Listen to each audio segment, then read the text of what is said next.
I am back. বিদেশ থেকে কবে ফিরলি Indumati? Not Indumati, it's Indo now. আসলে তোদের মতো গ্রামে আর পড়ে নেই রে। বাই দ্য ওয়ে চুটকি, সায়া ব্লাউজ ছিঁড়ে হঠাৎ ওয়ান পিস পরেছিস, কাকো ময়ূর হতে চায় তাহলে? ইন্দু, কিসের জন্য ফিরে এসেছিস তুই? ভীমের জন্য। আমার ভীম কোথায় রে? ওকে আসার পর থেকে একটু দেখতে পাচ্ছি না। ভীমকে ছেড়ে দে ইন্দু। ভীমকে এত বছর ধরে আমি সামলেছি।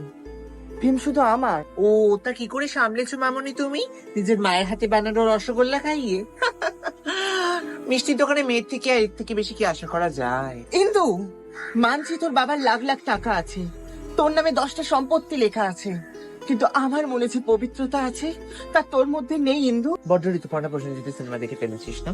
আচ্ছা, পবিত্রতা মানে একটা হাঁটুর বয়সী জাঙ্গিয়া পড়া বাচ্চা ছেলে আর একটা বাদুরের সাথে ঘুরে বেড়ানো? এইসব বলে আর কোনো লাভ নেই রে। আমার ড্যাডিকে আমি একটা কল করে দেবো, আমার ড্যাডি পুরো পৃথিবীটা আমার পায়ের সামনে এনে দেবে। ভীম তো ছোট প্রতিমা,